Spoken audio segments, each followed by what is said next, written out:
Man, God did not bring you this far to starve, man. God did not bring you this far to starve.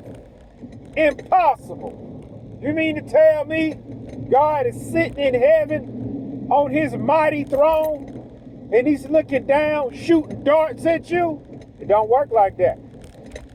It does not work like that. He did not bring you this far just so you could starve.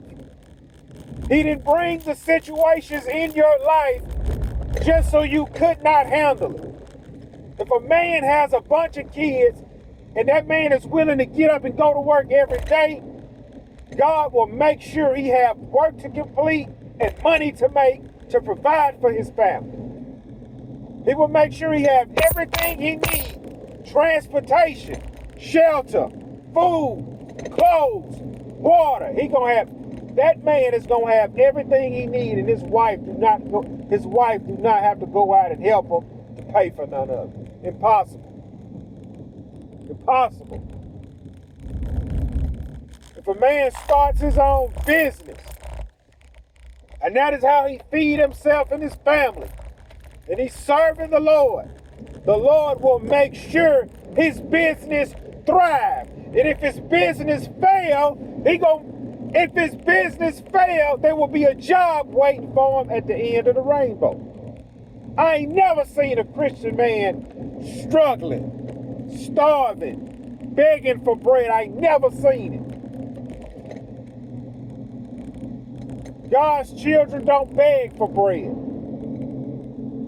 King of kings, Lord of lords, but we begging for bread. A man can raise the dead, but we begging for bread. A man can raise the dead, but a man can't feed his family. Impossible. A man who has the author of life, gives life, takes life. And you mean to tell me my little small plan I got written up won't succeed? There's a time, look, listen. The drought you are going through, the struggle you are going through, it was ordained for it to happen to you. Go through it. Learn what you need to learn so you can make it to the other side. The longer it takes for you to grab this lesson, the longer we will sit here. Learn what you need to learn from this lesson and move on, and let's get to the next lesson. I've never seen somebody that serves the Lord struggle in their 20s, struggle in their 30s, struggle in their 40s, not to reap all the rewards in their 50s, 60s, 70s, and I never seen a Christian person struggle in their 20s, and their 30s, and their 40s, and their 50s, and their 60s, and they die broke. I never seen it. I never seen it. And you ain't gonna convince me that you have seen it, because I never seen it. Guy at work was telling me, man, this going on in my life, this happened. You say you serve the Lord? You telling me all this and you say you serve the Lord? Man, you ain't gonna tell me that. Man, no. Man, no. You was not gonna. I got 5 children. 5. My woman doesn't work. And it's not because, I'm a great businessman. I know how to manage money. No. It's because everywhere I turned to go to provide for my family, doors was open. In the summer, spring, and the summer and the spring, when I'm working for myself, doors was open. When the winter came, doors was open. Walk through the doors, man. Shoot, man, please. I ain't scared of nothing. Why? Because I know who God is. God I serve sit high, look low, and controls it all. He's the author. He's the creator. He's my Savior. Listen, bro. If you're going through a struggle, if you're going through a hard time, you don't know what you're going to do. It's not a mistake you in that position. It's not a mistake that you just totaled your vehicle out. None of that that is a mistake. It's not a mistake you just got laid off. Now it's time for you to start that business. Put some fire under your feet and move you to another job. I remember I was praying hard to leave this job I was on for 3 years. I was begging God for another job. And I said, Lord, you ain't answering my prayers. Went to work the next day. Gibson, we're giving you a 3-day layoff. Man, I didn't, for what? You left a gas line in the tank. That wasn't my line, man. That wasn't my line. Some said, shut up. Left there, went and tested on another job, started making an extra $500 a week. And the whole time I was on that one job, I was about to start struggling. The Lord was forcing me out of there because not too long after I left, they had laid off 300 people. Listen, I can give my own testimony. I've been living check to check. I've been behind on my mortgage. This truck I'm riding in almost got repossessed. None of it happened. He ended up paying this truck off. Mortgage paid up several months in advance. Why? Because God's children don't beg for bread. Well, why was you struggling in the first place? Because I wasn't managing what the Lord gave.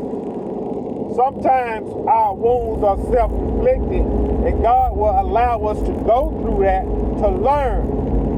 Now imagine this. Imagine if I would have never learned from that situation. All of that happened when I had one child. Imagine me having 5 kids, still learning the same lesson on how not to manage money. Now, don't get me wrong, 5 children and a wife, and I'm the only one working, it gets expensive. I'm not crying about it. Taking my pole behind to work. That's why I don't lay around in the wintertime. Give a flip how much money I got. Flip that. Money don't last, man. You can have $30,000 put up, a couple of loose steps, and half of that gone. Y'all better wake up out here. I ain't stuck none of it. That's something the Lord has been dealing with me lately. I'm always worried about money. I'm always worried about money. Money. He showed me tonight, you really think you making all this happen? Do you really think that you are making all of this happen? You're not making all this happen, man. I'm making this happen. My prayers have changed within these past 8 months. I no longer say, Lord, give me the strength and wisdom to provide for my family. Now I say, Lord, thank you. Please keep providing for us. Because it's him, it's not me. Hey, y'all better wake up out here, bro. If you serve the God you say you serve, never seen the Lord's children begging for bread. Never seen. Never seen. You ain't gonna convince me otherwise.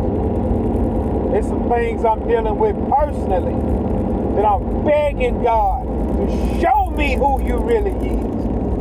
Because I know if I keep persisting, if I keep praying about this thing, he's gonna pull me to the other side on where I need to be. You're not gonna convince me otherwise. My time on this earth is limited. Okay? My time is limited, man. It's limited. I understand that. I don't know the day or the hour when my time is up. But when my time is up, I'm standing in front of the Lord.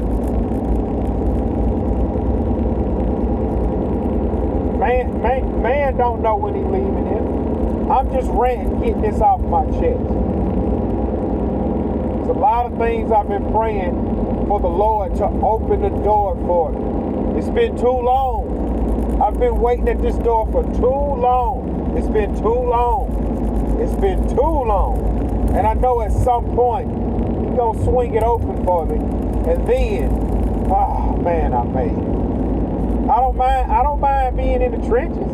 I don't mind being in the valley. Because I'm not going to die in the trenches. I'm not going to die in the valley. And I'm not going down the trail. When everything's said and done, I'm going to die on the mountaintop. And And this what I'm talking about is not just business.